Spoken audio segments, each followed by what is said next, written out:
నమస్తే అండి. నమస్తే జయ. రమగారు, మనము మృశ్యకటికం అని ఒకటి సిరీస్ చెప్పుకున్నాం. అలాంటిది ఏమన్నా ఉన్నాయండి? సిరీస్ కాదు, సింగిల్ నాటకం చెప్తాం. ఇది ఒక సంస్కృత నాటకమే. సంస్కృత నాటకం, తెలుగు పేరు మాత్రం తారుమారు. పూర్వం అట శాండిల్యుడని ఒక బ్రాహ్మణ యువకుడు ఉండేవాడు. కడు నిరుపేద పాపం, భోజనం గడిచేది కాదు. వాడికి మహాభోజనాసక్తి. తన వేరే విద్య పెద్దగా చదువుకోవడానికి బద్ధకం, ఏదో అలా ఉండేవాడు. అయితే ఎక్కడ భోజనం గడవడలు, భుక్తి గడవడల అతను చేసే పనులతోటి. పెద్ద సంసార తాపత్రయం ఏం లేదు. వాళ్ళ అన్నయ్యలు వదినలు వాళ్ళ తంటాలు వాళ్ళు పడేవాళ్ళు.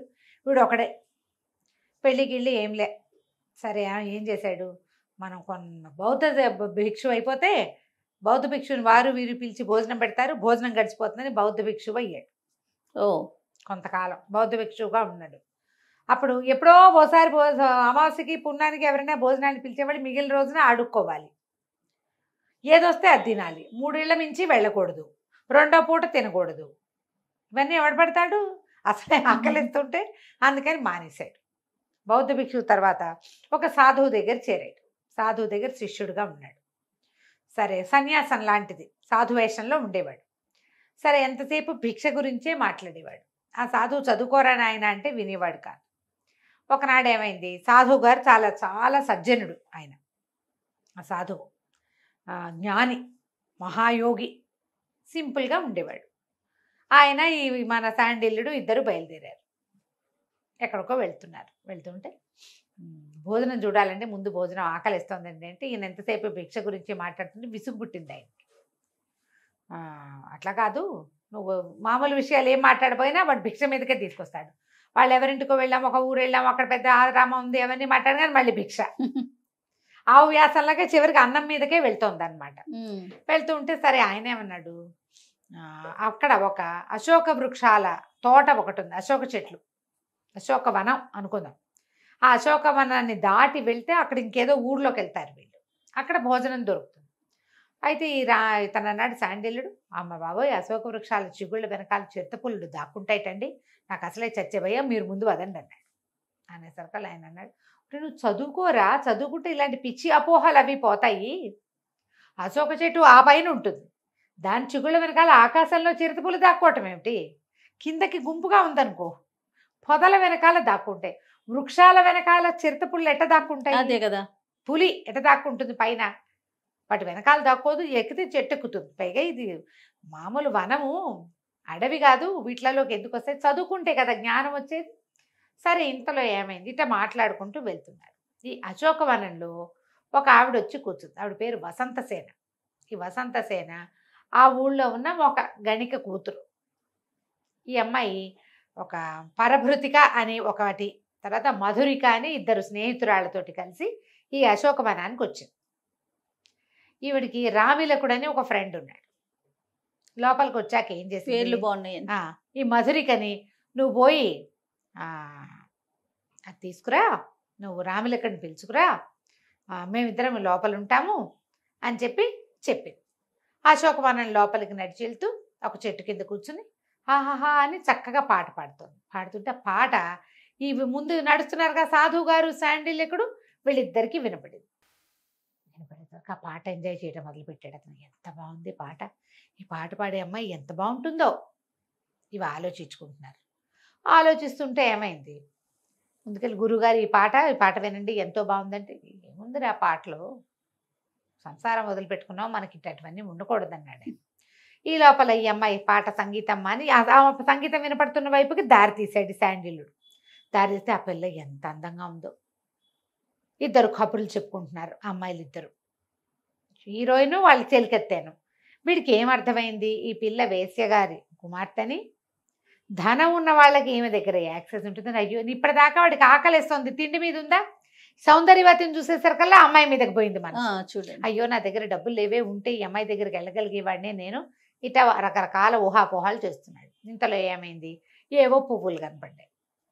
ఆ పువ్వులు కోద్దామనుకున్నారు అమ్మాయిలు ఇద్దరు. ఈ పిల్ల ఎగిరి కోయబోతోంది. ఇంతలో ఏమైందట, ఈ వసంతసేనకి జీవితకాలం అయిపోయింది. ఒక యమభట్టుడు ఒకడు వచ్చి అక్కడ చెట్టు పక్కన నిలబడి ఉన్నాడు. అయ్యో, ఈ పిల్ల ఆయుష్ తీరంగానే తీసుకుపోవటానికి. ఆయుష్ తీరటానికి అమ్మాయి ఏదో ఒకటి చెయ్యాలి క్రియ. పువ్వులు కోయటం కోసం ఒక చెట్టు పక్కన నిలబడి ఎగిరి కోస్తుంటే చెట్టు పక్కగా ఒక చిట్టి పుట్టదు. ఈ యమభట్టుడు ఇమీడియట్గా సర్పంగా మారి ఆ పుట్ట మీదకి కాలేసి ఎగరబోతున్న అమ్మాయిని కాటేశాడు. కాటేయంగానే అమ్మాయి కేకలు పెట్టి పడిపోయింది. పాము కరిచింది, చూశారు. ఇది ఇంకా చచ్చిపోలే, పడిపోయింది కేకలు పెడుతూ. పడిపోయేసరికి ఈ పరభృతికి అయ్యో అయ్యో ఏమైందమ్మా ఏమైందమ్మా అంది. చూస్తే పాము కాటు కనపడుతోంది. అక్కడి నుంచి ఆ పిల్ల ఏడవటం మొదలుపెట్టి అయ్యో వీడు కంగారు పడిపోయాడు, అయ్యో అయ్యో పాము గరిచిందండి, అమ్మాయి చచ్చిపోయేలాగా ఉందండి అంటే గురువుగారు అన్నాడు, ఏముందిరా కాలం తీరిపోయింది, కర్మలు నశించినాయి అనమాట ఈ జన్మలో, అందుకని పోయిందంటే వీడికి ఒళ్ళు మండిపోయింది.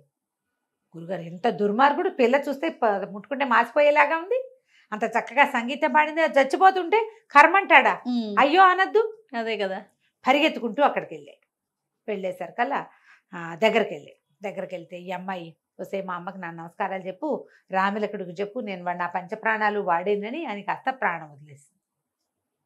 చచ్చిపోయేసరికి దగ్గరికి వెళ్ళేసరికి అప్పటిదాకా పాడుతూ చేతులు చాపుతూ మహాసౌందర్యవతిగా కనపడ్డ అమ్మాయి అట్లా నిశ్చేష్టగా చచ్చి పడుండేసరికల్లా ఈ శాండిల్డ్ ఓ అని పెద్ద పెట్టును ఏడ్చి కూర్చున్నాడు దాని దగ్గర.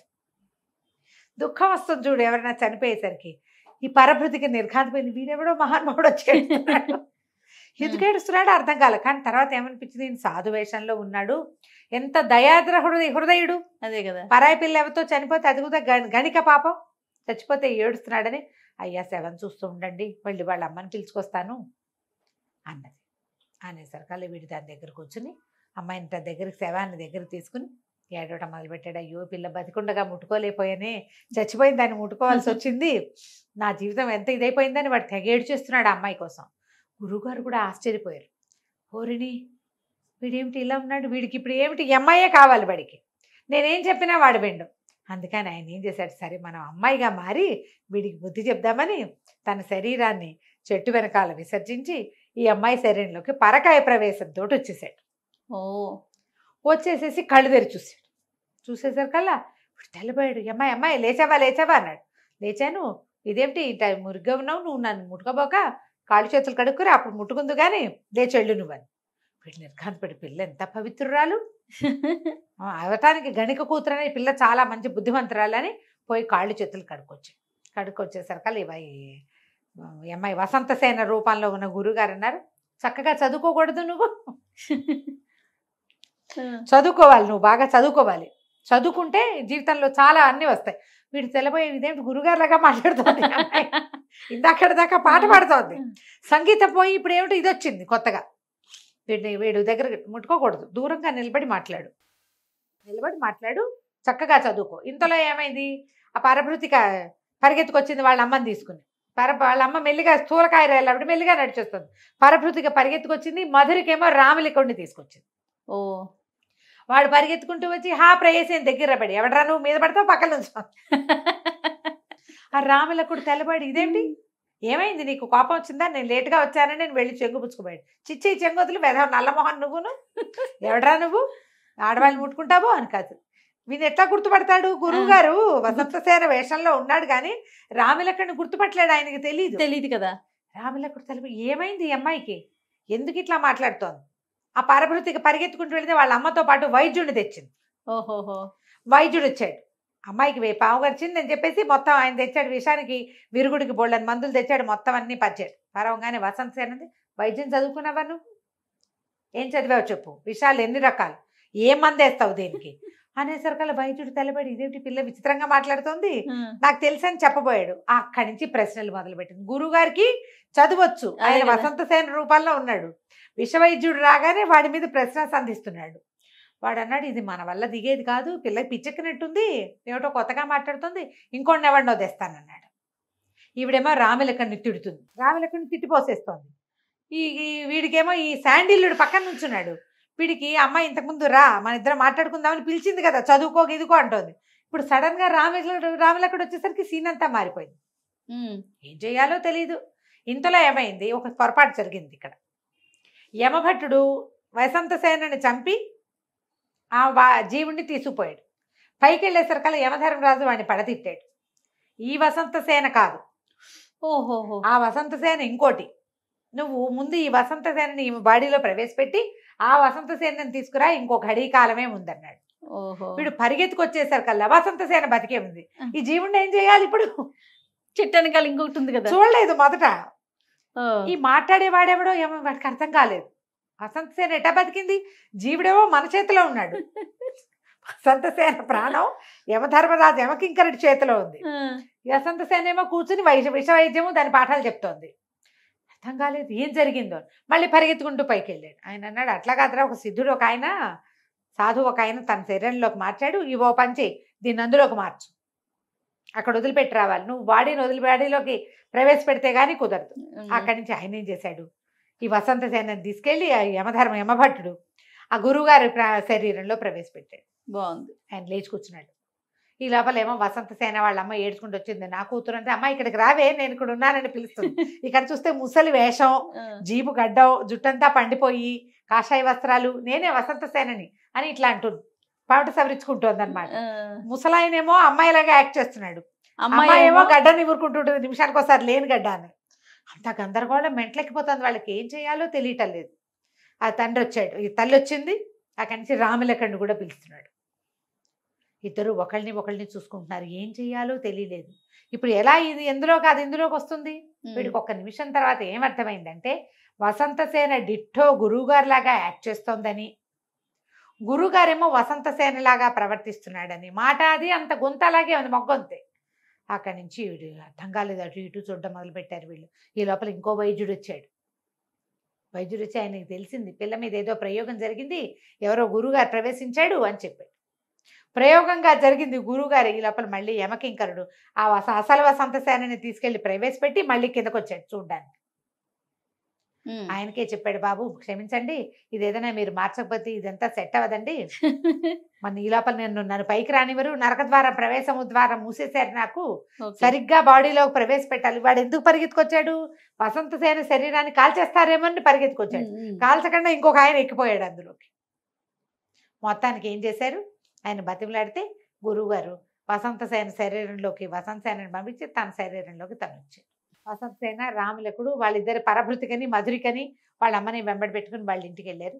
శాండిల్యుడేమో భోజనం పెట్టిస్తారండి ఇవాళకైనా, ఈ రోజంతా ఈ కథతోటే ముగిసిపోయిందని గురువుగారితో కలిసి బయలుదేరిపోయాడు.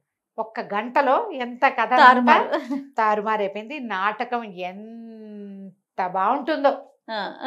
ఈ పడిపోయిన వసంతసేన టైమని లేచి కూర్చోటం, గురువు గారి లాగా యాక్ట్ చేయటం, వచ్చిన వాడిని జనాయించేయటం కామెడీగా ఉంటుంది, ఎక్సలెంట్ గా ఉంటుంది. నాటకం సంస్కృతం పేరైతే నాకు గుర్తు రావట్లేదు, దాని పేరు పట్టుకుని మళ్ళీ పెడదాం. కామెంట్స్ జనాలు అడుగుతారు కదా సంస్కృత నాటకం ఏంటండి అని, చూద్దాం. పల్లవ మహేంద్ర వర్మ నాటకం అని గుర్తుంది పేరు, తెలుగు పేరు. దీని సంస్కృత నాటకం కూడా నాకు తెలుసు, ఆ పేరు జ్ఞాపకం రావట్లేదు. కథ కంచికి మనం ఇంటికి. నమస్తే రమ్మ గారు. నమస్తే.